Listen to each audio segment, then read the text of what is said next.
साल था 2014। इसी साल एक दुबले पतले लड़के को इंडियन टीम में सेलेक्ट किया जाता है महेंद्र सिंह धोनी के बैकअप विकेट कीपर के रूप में। लेकिन अगले 8 साल बीत जाते हैं और अगले 8 सालों में महेंद्र सिंह धोनी क्रिकेट को अलविदा कह देते हैं। इंडिया कई वर्ल्ड कप खेल चुका होता है, पूरी की पूरी इंडियन टीम चेंज हो चुकी होती है, इंडियन टीम से कई नए प्लेयर खेलने लगते हैं, लेकिन वो दुबला पतला सा लड़का अभी भी इंडियन टीम में जगह तलाश रहा होता है। उसे कई बार कई मौके मिले, लेकिन उन मौकों की एक खासियत थी कि वो मौके कभी भी कंटिन्यू नहीं हुए और उन मौकों का कोई मतलब नहीं निकला। जिसे दुनिया महेंद्र सिंह धोनी का बैकअप विकेट कीपर समझ रही थी, आज वही लड़का इंडियन टीम में बैकअप प्लेयर। कितनी तकलीफ होती है जब आप काबिल हो और आप बेंच में बैठकर बेंच गर्म करें। ये कहानी है 26 वर्षीय संजू सैमसन यानी संजू बाबा की। नमस्कार, आप देख रहे इतिहास बताता है।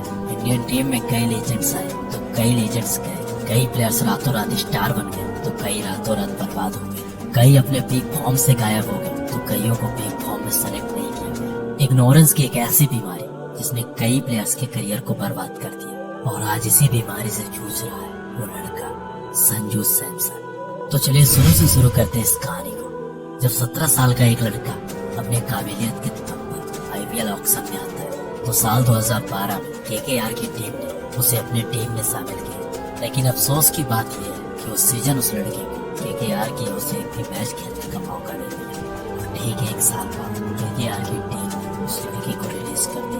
अब साल था 2013, एक नया साल और इस साल राजस्थान की टीम ने उसे अपनी टीम में शामिल किया। इस साल उस लड़के ने अपनी काबिलियत का परिचय देते हुए आईपीएल के अपने डेब्यू मैच में मैच 41 गेंदों में 63 रनों की धुआंधार पारी की और आईपीएल इतिहास में सबसे कम उम्र में अर्धशतक लगाने का रिकॉर्ड अपने नाम कर दिया। उसकी काबिलियत को देखते हुए साल 2014 में इंडियन टीम में सेलेक्ट किया जाता है महेंद्र सिंह धोनी के बैकअप विकेट कीपर के रूप में। वो लड़का टीम में था लेकिन उसे खेलने का मौका नहीं दिया गया। साल 2015 तक उसे इंडियन टीम में लगातार शामिल किया गया, लेकिन इस दौरान उसे एक बार भी खेलने का मौका नहीं मिला। लेकिन 19 जुलाई 2015 को जिम्बाब्वे के खिलाफ उसे इंडियन टीम में खेलने का मौका मिला। उसका T20 में डेब्यू होता है, लेकिन पहला मैच उसके लिए कुछ खास नहीं रहा और धीरे धीरे उसे इंडियन टीम से बाहर कर दिया गया। लेकिन उसकी काबिलियत ने एक बार फिर से सबको चौंका दिया। ऐसे हालात में वो इंसान हार नहीं मानता। केरला को पहली बार क्वार्टर फाइनल पहुंचाकर रणजी इतिहास का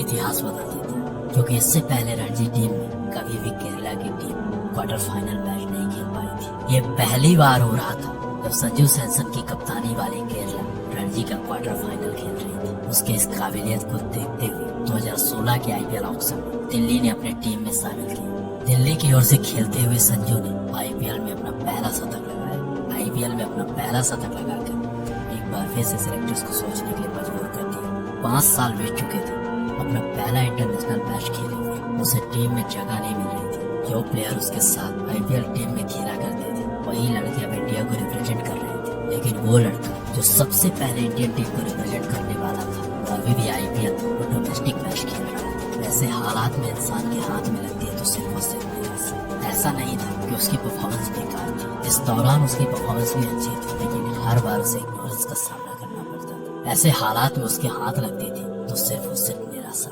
धीरे धीरे वक्त बीता, साल गुजरे और एक नया साल शुरू हुआ।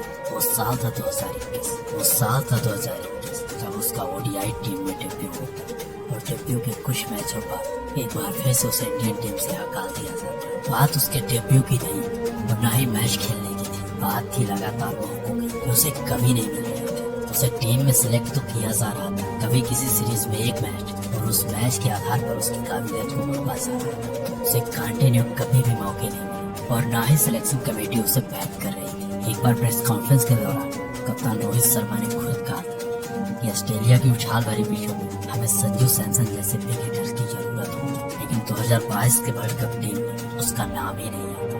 वो लड़का इंडियन टीम के ड्रेसिंग रूम का हिस्सा तो बहुत रहा, लेकिन प्लेइंग 11 का बहुत कम। आज तक सैमसन ने इंडियन टीम की ओर से महज 16 मैच खेले और 5 वनडे मैच। वो लड़का आज से ठीक 8 साल पहले इंडियन टीम में डेब्यू करता है और इस दौरान 8 साल बीत जाते हैं और इन 8 सालों में वो लड़का 16 T20 मैच खेल पाता है, जिनमें से 5 T20 मैच उसने साल 2022 में खेले। अब आप अंदाजा लगा सकते हो कि संजू सैमसन को कंटिन्यू कितने मौके मिले। उम्मीद है कि इग्नोरेंस का दौर खत्म होगा, संजू को कंटिन्यू मौके मिले और संजू के शानदार सक्सेस देखने के हमें मौके मिले।